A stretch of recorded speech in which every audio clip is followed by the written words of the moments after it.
दोस्तों आज के इस वीडियोज़ में मैं आपको बताऊंगा कि आप जन्म प्रमाण पत्र ऑनलाइन कैसे बना सकते हैं किसी भी उम्र के व्यक्ति का। तो चलिए शुरू करते हैं। शुरू करने से पहले मैं आप सबसे छोटा सा रिक्वेस्ट करूंगा, हमारे यूट्यूब चैनल को जरूर सब्सक्राइब करें और बेल आइकन को प्रेस करें, क्योंकि इससे आने वाले सभी वीडियोज़ के नोटिफिकेशन सबसे पहले आप तक पहुँचे।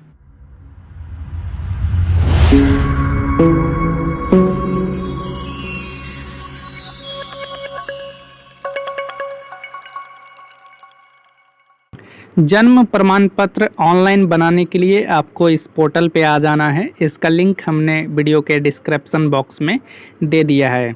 जब इस पोर्टल पे आ जाएंगे तो ऊपर में एक ऑप्शन दिखेगा आपको एरो का, सिंपली इसी के ऑप्शन पे क्लिक करना है।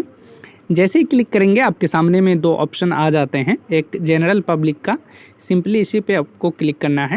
जैसे ही क्लिक करेंगे तो आपके सामने में कुछ इस तरह का यूज़र इंटरफेस जो है वो शो हो जाता है। यहाँ पे नीचे में एक ऑप्शन दिखेगा ऑलरेडी हैव अकाउंट का, सिंपली इसी पे क्लिक करना है। अगर आपने पहले से अकाउंट बनाया नहीं है तो मैंने इस पे एक डिटेल्स में वीडियो बनाया है, लिंक डिस्क्रिप्शन में है, आप देख लीजिएगा, आप अपना अकाउंट बना लीजिएगा। सिंपली आपको लॉगिन के ऑप्शन पे क्लिक करना है। जैसे ही क्लिक करेंगे आपके सामने में कुछ इस तरह का यूज़र इंटरफेस जो है वो शो हो जाता है। यहाँ पे आप अपना मोबाइल नंबर को फिल करेंगे। जैसा ये कैप्चा लिखा हुआ है सेम इसको प्लस करके यहाँ पे लिख देंगे। उसके बाद में आपको लॉगिन वाले ऑप्शन पे सिंपली क्लिक करना है। आपके मोबाइल नंबर पे एक OTP प्राप्त होगा, उस OTP को यहाँ पे फिल करना है। उसके बाद में आपको सिंपली लॉगिन वाले ऑप्शन पे क्लिक करना है। जैसे ही क्लिक करेंगे तो आप सक्सेसफुली लॉगिन हो जाएंगे। अब आप यहाँ से किसी का भी जन्म प्रमाण पत्र किसी भी उम्र के व्यक्ति का बना सकते हैं। जन्म प्रमाण पत्र को बनाने के लिए आपको साइड में एक ऑप्शन दिख रहा होगा 3 डॉट का, 3 डॉट वाले ऑप्शन पे क्लिक करेंगे। जैसे ही क्लिक करेंगे तो यहाँ पे आपको 3 ऑप्शन दिख जाते हैं। पहला ऑप्शन है होम का, दूसरा ऑप्शन है बर्थ का, सिंपली आपको बर्थ वाले ऑप्शन पे क्लिक करना है। जैसे ही क्लिक करेंगे आपको सेकंड नंबर पे एक ऑप्शन दिखेगा रिपोर्ट बर्थ का, सिंपली इस पर क्लिक करना है। जैसे ही क्लिक करेंगे तो आपके सामने में कुछ इस तरह का यूज़र इंटरफेस शो हो जाता है। आपको नीचे स्क्रॉल डाउन करना है। यहाँ से आपका जो भी स्टेट है उसको सेलेक्ट कर लेना है। आपका कौन सा स्टेट है यहाँ से आपको सिंपली सेलेक्ट कर लेना है। स्टेट सेलेक्ट करने के बाद में आपको नीचे स्क्रॉल डाउन करना है। यहाँ से आपका प्राइमरी लैंग्वेज को आपको सेलेक्ट कर लेना है। आप उसके बाद में आपको सेकेंडरी लैंग्वेज आपका आ जाएगा यहाँ पे। देन जिस तारीख को आप अप्लाई कर रहे हैं बर्थ सर्टिफिकेट के लिए उसका डेट यहाँ पे आ जाएगा। नीचे स्क्रॉल डाउन करेंगे, यहाँ पे एक ऑप्शन दिखेगा चाइल्ड इन्फॉर्मेशन का।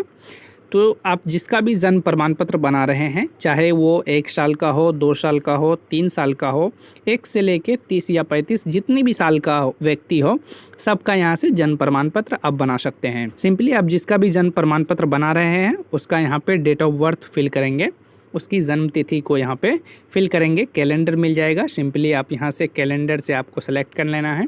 पहले तो आपको यहाँ से ईयर को सेलेक्ट करना है, किस ईयर में बच्चे का जन्म हुआ। उसके बाद में यहाँ पे मंथ आ जाएगा, किस मंथ में बच्चे का जन्म हुआ, मंथ को सेलेक्ट करिएगा।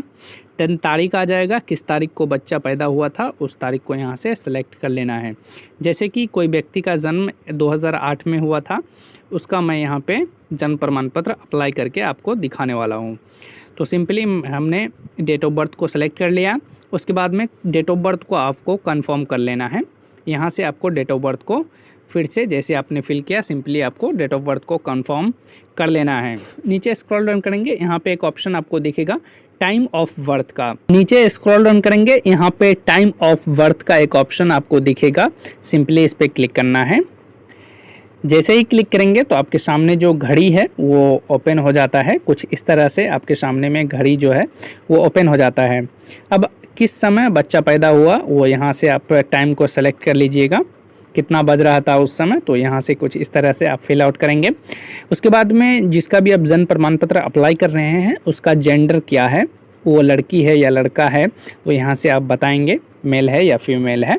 उसके बाद नीचे स्क्रॉल डाउन करेंगे, एक ऑप्शन मिलता है कि अगर जिसका भी आप जन्म प्रमाण पत्र बना रहे हैं उसके पास आधार कार्ड है कि नहीं। 3 से 4 साल या 5 साल के बच्चे का अगर आप बनवा रहे होंगे तो मोस्टली केस में आधार कार्ड होता ही है।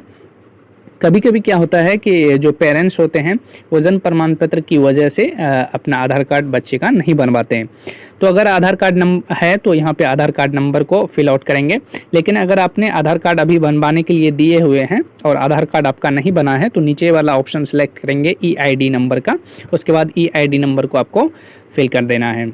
देन यहाँ पे अगर आधार कार्ड है तो आधार कार्ड नंबर को फिल आउट करेंगे। नीचे स्क्रॉल डाउन करेंगे, यहाँ पे एक ऑप्शन दिखेगा कि अगर आपने बच्चा का कोई नाम रखा हुआ है तो यहाँ पे बच्चे का नाम को फिल करेंगे। लेकिन अगर आपने अभी तक डिसाइड नहीं किया है कि आपके बच्चे का नाम क्या है तो इस बॉक्स को टिक करेंगे। लेकिन अगर आपका बच्चे का नाम पहले से रख लिए हैं आपने, यहाँ पे आप फर्स्ट नेम डालेंगे। यहाँ पे हिंदी में ऑटोमेटिक कन्वर्ट होके फर्स्ट नेम आ जाएगा। यहाँ पे मिडिल नेम है तो मिडिल नेम डालेंगे, हिंदी में ऑटोमेटिक कन्वर्ट हो जाएगा। लास्ट नेम डालेंगे, हिंदी में ऑटोमेटिक कन्वर्ट हो जाएगा। उसके बाद नीचे स्क्रॉल डाउन करेंगे, यहाँ पे नाम को जो है वो जो भी जिसका भी आप जन्म प्रमाण पत्र बना रहे हैं उसका नाम को आपको कंफर्म करना पड़ेगा कि ये सही नाम है। पुष्टि करना पड़ेगा कि बच्चे के नाम की पुष्टि करें। यहाँ पे लिखा भी है तो नाम को आपको सिंपली कंफर्म करना है। जैसे फर्स्ट नेम यहाँ पे डालेंगे, मिडिल नेम है तो मिडिल नेम और लास्ट नेम कंफर्म हो जाएगा। नीचे स्क्रॉल डाउन करेंगे, यहाँ पे एक ऑप्शन दिखेगा फादर्स इन्फॉर्मेशन का। जिसका भी आप जन्म प्रमाण पत्र बना रहे हैं उसके यहाँ पे फादर्स का विवरण को डालना पड़ेगा। जैसे कि उसके फादर्स का फर्स्ट नेम यहाँ पे डालेंगे, हिंदी में ऑटोमेटिक फर्स्ट नेम कन्वर्ट हो जाएगा। यहाँ पे मिडिल नेम डालेंगे, हिंदी में कन्वर्ट हो जाएगा। यहाँ पे लास्ट नेम डालेंगे, हिंदी में कन्वर्ट हो जाएगा। नीचे स्क्रॉल डाउन करेंगे, यहाँ पे जो भी एप्लीकेंट है उसके फादर्स का यहाँ पे एक मोबाइल नंबर को फिल कर देना है। यहाँ पे एक ईमेल आईडी को फिल आउट कर देना है। जो भी एप्लीकेंट है उसके फादर्स का आधार नंबर को यहाँ पे फिल आउट कर देना है। नीचे स्क्रॉल डाउन करेंगे, यहाँ पे पूछा जा रहा है मदर्स का इन्फॉर्मेशन, माता का जो विवरण है उसको डालने के लिए बोला जा रहा है। तो मदर्स का जो भी फर्स्ट नेम है उसको यहाँ पे फिल आउट करना है। हिंदी में ऑटोमेटिक कन्वर्ट हो जाएगा। यहाँ पे मिडिल नेम डालेंगे, मिडिल नेम है तो देन आपको हिंदी में कन्वर्ट हो जाएगा। लास्ट नेम डालेंगे, हिंदी में कन्वर्ट हो जाएगा। जो भी मदर्स का यहाँ पे मोबाइल नंबर है उसको यहाँ पे फिल कर देना है। अगर ईमेल आईडी है तो यहाँ पे दे देना है, नहीं है तो छोड़ देना है, ये मैंडेटरी नहीं है। यहाँ पे आधार कार्ड नंबर को ज़रूर देना है क्योंकि आधार कार्ड नंबर से आपका बहुत ज़्यादा हेल्प होने वाला है। तो आधार कार्ड नंबर आप ज़रूर दीजिएगा अपने मदर्स का। उसके बाद नीचे स्क्रॉल डाउन करेंगे, यहाँ पर एक ऑप्शन आपको दिखेगा बच्चे के जन्म के समय माता पिता का जो एड्रेस है वो कहाँ था। कई केस में क्या होता है कि कोई आउट ऑफ कंट्री रहते हैं, ये इंडिया से बाहर रहते हैं तो उसको नीचे वाला ऑप्शन को सिलेक्ट करना है। लेकिन अगर आप इंडिया में ही रहते हैं तो आपको ऊपर वाला ऑप्शन को सिलेक्ट करना है, इन इंडिया, भारत में। अगर आप भारत से बाहर रहते हैं तो आपको नीचे वाला ऑप्शन को सिलेक्ट करना है। देन आपको उसके बाद में आपका जो भी स्टेट है उसको यहाँ से सिलेक्ट कर लेना है, आपका कौन सा स्टेट है, किस स्टेट में रहते हैं। उसके बाद में यहाँ से आपका जो भी डिस्ट्रिक्ट है उसको यहाँ से सेलेक्ट कर लेना है, आपका कौन सा डिस्ट्रिक्ट है। उसके बाद में यहाँ से आप जो सब डिस्ट्रिक्ट है आपका, सब डिस्ट्रिक्ट को यहाँ से सेलेक्ट करेंगे, आपका कौन सा सब डिस्ट्रिक्ट है। सब डिस्ट्रिक्ट सेलेक्ट करने के बाद में आपको विलेज को सिलेक्ट करना है, आपका कौन सा, आप विलेज में रहते हैं या शहर में रहते हैं। सब डिस्ट्रिक्ट सेलेक्ट करने के बाद में आपको नीचे स्क्रॉल डाउन करना है, यहाँ पे एक ऑप्शन दिखेगा आपको विलेज टाउन ग्राम का, तो इसको क्लिक करना है। आप इसमें से बताएंगे कि आप शहर में रहते हैं या आप विलेज में रहते हैं, तो यहाँ से आप अपने अकॉर्डिंग सेलेक्ट करिएगा। नीचे स्क्रॉल डाउन करेंगे, यहाँ पे आपको पूछा जाएगा आपका जो गांव है उसका नाम क्या है, तो यहाँ पे लिस्ट मिल जाता है, इसमें आप अपने गांव का नाम को बहुत ही इजीली से फाइंड कर सकते हैं। यहाँ से आप अपना गांव का नाम को सिलेक्ट कर लीजिएगा। नीचे स्क्रॉल डाउन करेंगे, यहाँ पे आप अपना जो भी आपका पिन कोड है उसको यहाँ पे फिल आउट कर देना है। उसके बाद में यहाँ पे बिल्डिंग नेम को डाल देना है। बिल्डिंग नेम में आप अपने फादर्स का नाम भी डाल सकते हैं, हिंदी में कन्वर्ट हो जाएगा। अगर आपके पास हाउस नंबर है तो यहाँ पे डाल दीजिएगा। उसके बाद में स्ट्रीट नेम यहाँ पे डाल दीजिएगा, सड़क या गली का नाम यहाँ पे डालेंगे। लोकेलिटी डालेंगे, यानी आप पोस्ट ऑफिस का नाम भी डाल सकते हैं या फिर मोहल्ले का। नीचे स्क्रॉल डाउन करेंगे, यहाँ पे एक ऑप्शन दिखेगा माता पिता का अस्थायी पता क्या है।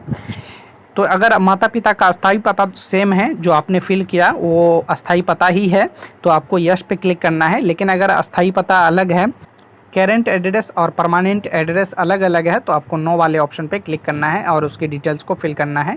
हमारे केस में दोनों एड्रेस सेम ही है, तो हम यहाँ पे यस वाले ऑप्शन पे क्लिक किए हैं। उसके बाद में नीचे स्क्रॉल डाउन करेंगे, यहाँ पे एक ऑप्शन आपको दिखेगा प्लेस ऑफ बर्थ का, यानी कि जिस समय बच्चे का जन्म हुआ वो कहाँ पे हुआ, वो घर में हुआ या घर से बाहर हुआ। तो यहाँ से आप बताएंगे कि बच्चे का जन्म कहाँ हुआ। तो सिंपली यहाँ से घर में हुआ है तो हम यहाँ पे हाउस को सिलेक्ट करते हैं। देन आपको नीचे स्क्रॉल डाउन करना है, सारा जो डिटेल्स है वो आपका टिक करने के बाद में आपका सेम हो जाता है। उसके बाद में आपको सिंपली नीचे स्क्रॉल डाउन करेंगे, यहाँ पे एक ऑप्शन दिखेगा आपको सेव का, सेव वाले ऑप्शन पे क्लिक करेंगे तो आपकी डिटेल्स जो है कुछ इस तरह से आपका डिटेल्स जो है सेव हो जाएगा कुछ इस प्रकार से। उसके बाद में आपको सिंपली नेक्स्ट वाले ऑप्शन पे क्लिक करना है तो आपके सामने कुछ इस तरह का यूज़र इंटरफेस जो है वो शो हो जाता है।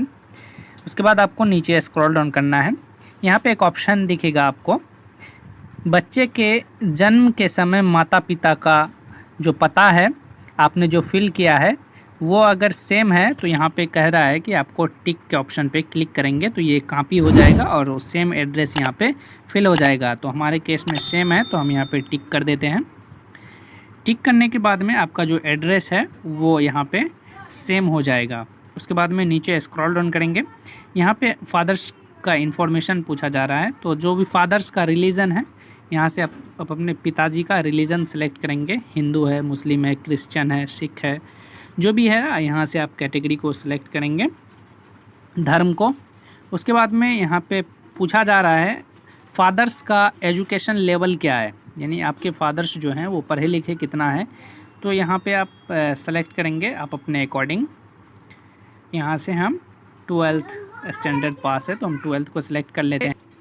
पूछा जा रहा है कि फादर्स का ऑक्यूपेशन क्या है, यानी आपके पिताजी काम क्या करते हैं, यहाँ पे पूछा जा रहा है। अगर एग्रीकल्चर लेबर है तो यहाँ पे बताएंगे, अगर फार्मर है तो यहाँ पे बताएंगे। जिस भी प्रकार के काम करते हैं उसको यहाँ से आपको सेलेक्ट करना है तो हम यहाँ से सेलेक्ट कर लेते हैं अपने अकॉर्डिंग। नीचे स्क्रॉल डाउन करेंगे, यहाँ पे मदर इन्फॉर्मेशन पूछा जा रहा है कि आपकी मदर जो है वो किस रिलीजन की है तो यहाँ से आप सेलेक्ट करेंगे किस भी रिलीजन की है। उसके बाद में आपको नीचे स्क्रॉल डाउन करना है, यहाँ पे आपको पूछा जा रहा है मदर्स का एजुकेशन लेवल क्या है, यानी मदर जो है वो कितनी पढ़ी लिखी हैं तो आप यहाँ से सेलेक्ट करेंगे। अगर पढ़ी लिखी नहीं है तो यहाँ पे नो पे क्लिक करना है, पता नहीं पे। लेकिन अगर पढ़ी लिखी है तो आप यहाँ से सेलेक्ट करेंगे कितने पढ़ी लिखी है तो यहाँ से सेलेक्ट करेंगे। तो उसके बाद में पूछा जा रहा है कि यहाँ पे आपका जो मदर्स है वो काम क्या करती हैं, ऑक्यूपेशन पूछा जा रहा है तो आप यहाँ से बताएंगे। उसके बाद नीचे स्क्रॉल डाउन करेंगे, यहाँ पे अदर इन्फॉर्मेशन पूछा जा रहा है आपसे, जैसे कि विवाह के समय माता की आयु कितनी थी, यानी यदि एक से अधिक बार विवाह हुआ है तो प्रथम विवाह की आयु लिखे, यानी आपकी जो माता है शादी के समय उनका उम्र कितनी थी वो पूछा जा रहा है तो यहाँ पे उम्र को फिल करेंगे, शादी के समय आपकी माता की उम्र कितनी थी। उसके बाद नीचे पूछा जा रहा है इस संतान के जन्म के समय माता की आयु कितनी है, यानी कि जो जिसका भी आप जन्म प्रमाण पत्र बना रहे हैं उसकी जब पैदाइश हुई तो उसके जन्म के समय माता की जो आयु है वो कितनी थी उसको यहाँ पे बताना है आपको। उसके बाद नीचे स्क्रॉल डाउन करेंगे, यहाँ पे पूछा जा रहा है माता की इस संतान को मिलाकर जीवित पैदा हुए बच्चों की संख्या कितना है, यानी कि आपकी जो माता है उसका जितने भी बच्चे हैं उसका यहाँ पे डिटेल्स को फिल करेंगे। अगर एक बच्चा है जीवित तो एक लिखेंगे, अगर उससे ज़्यादा है तो उससे ज़्यादा लिखेंगे, यहाँ पे लिखेंगे। नीचे स्क्रॉल डाउन करेंगे, यहाँ पे एक ऑप्शन आपको दिखेगा आपको टाइप ऑफ डिलीवरी का, यानी किस माध्यम से डिलीवरी हुआ है, क्या आपका डिलीवरी किसी नर्स ने कराया है या आपके घर में ही हुआ है या फिर रिश्तेदार के द्वारा हुआ है तो यहाँ पे आप सेलेक्ट कर सकते हैं। अगर आपके हॉस्पिटल में बच्चा पैदा हुआ है तो आप यहाँ पे नर्स सेलेक्ट कर सकते हैं, लेकिन अगर आपका बच्चा जो है वो घर में पैदा हुआ है तो आप यहाँ पे नीचे वाला ऑप्शन को सिलेक्ट कर सकते हैं। उसके बाद नीचे स्क्रॉल डाउन करेंगे, यहाँ पे पूछा जा रहा है प्रवास प्रक्रिया क्या है, मेथड ऑफ डिलीवरी, यानी आपकी डिलीवरी जो है वो नॉर्मल डिलीवरी है तो यहाँ पे नॉर्मल को आपको सेलेक्ट करना है। उसके बाद नीचे स्क्रॉल डाउन करेंगे, यहाँ पे पूछा जा रहा है जन्म के समय वज़न कितना था बच्चे का, तो यहाँ पे बच्चे का जो है वज़न यहाँ पे बताएंगे कितना किलो का था बच्चा। पे एक ऑप्शन पूछा जा रहा है आपको कि गर्भावस्था की अवधि हफ्ते में बताएं, वो कितने महीने में जन्म लिया उसकी यहाँ पे आप डिटेल्स को फिल करेंगे। यहाँ पे नीचे स्क्रॉल डाउन करेंगे, यहाँ पे ऑप्शन आप देख सकते हैं upload supporting document only JPG या पीएनजी, आप जो डॉक्यूमेंट अपलोड करेंगे वो जेपीजी या पीएनजी में होना चाहिए और मैक्सिमम उसका जो साइज़ है वो 8 MB से कम होना चाहिए। तो आप यहाँ से डॉक्यूमेंट में सिलेक्ट करेंगे। पहला डॉक्यूमेंट तो ये है कि आपको एड्रेस प्रूफ के तौर पे आपको डॉक्यूमेंट देना पड़ेगा जो कि आपका प्लेस को प्रूफ करेगा कि ये आपका एड्रेस सही है। तो यहाँ पे आपको सेलेक्ट डॉक्यूमेंट वाले ऑप्शन पे क्लिक करना है। इसमें से आप बहुत सारे कार्ड हैं, जैसे कि यहाँ पे देख सकते हैं। कोई भी डिपार्टमेंट के द्वारा अगर आपके पास गवर्नमेंट आईडी कार्ड है तो वो दे सकते हैं, वोटर आईडी कार्ड है तो वो दे सकते हैं, गवर्नमेंट सेक्टर या स्टेट गवर्नमेंट के द्वारा कोई भी कार्ड है तो वो दे सकते हैं, वोटर आईडी कार्ड दे सकते हैं, बैंक स्टेटमेंट दे सकते हैं। बहुत सारे ऑप्शन हैं यहाँ पे। वो मनरेगा जॉब का भी आप लगा सकते हैं, जो भी आप लगाना चाहते हैं यहाँ से आप लगा सकते हैं। हम यहाँ से आधार कार्ड को सिलेक्ट करते हैं, यहाँ पे आधार कार्ड को।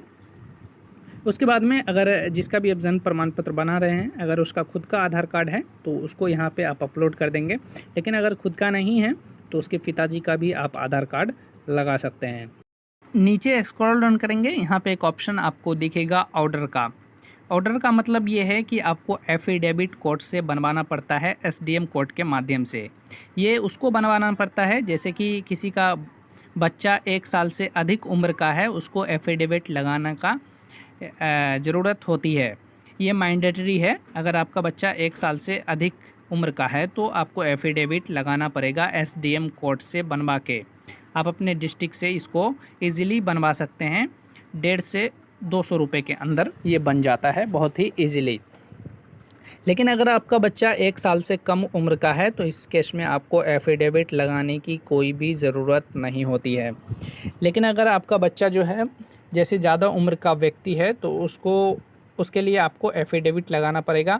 जैसे कि यहाँ पे डिस्ट्रिक्ट या सब डिस्ट्रिक्ट में आपको एफिडेविट का जो फैसिलिटी है वो अवेलेबल होता है, तो आप वहाँ से बनवा सकते हैं।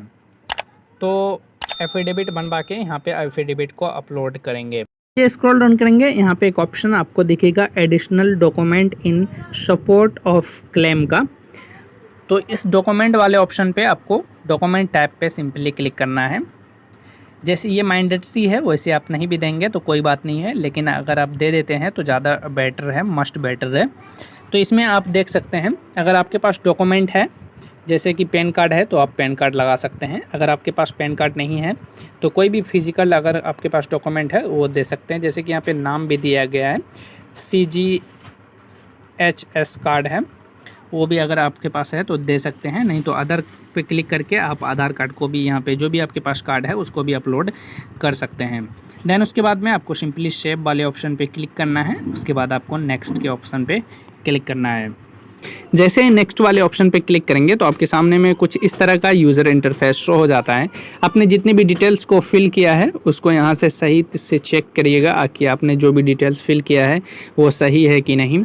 उसके बाद में आपको सिंपली नेक्स्ट वाले ऑप्शन पे क्लिक करना है। लेकिन अगर आपने कोई डिटेल्स गलत कर दिया है तो आपको बैक जाना है, उसके बाद उसको सुधार करके फिर से नेक्स्ट करना है। तो यहाँ पर सिंपली आपको नेक्स्ट वाले ऑप्शन पर क्लिक करना है। जैसे ही आप नेक्स्ट वाले ऑप्शन पर क्लिक करेंगे तो आपके सामने में कुछ इस तरह का यूज़र इंटरफेस आ जाएगा। तो यहाँ पे आपकी जितनी भी डिटेल्स आपने फिल किया हुआ है वो यहाँ पे पूरा शो हो जाएगा। आपको सिंपली एक ऑप्शन यहाँ पे जो भी डॉक्यूमेंट आपने अपलोड किया है वो यहाँ पे दिख जाएगा। उसके बाद में ये टर्म एंड कंडीशन को आपको एक्सेप्ट करना है। एक्सेप्ट करने के बाद में आपको सबमिट वाला ऑप्शन पे सिंपली क्लिक करना है।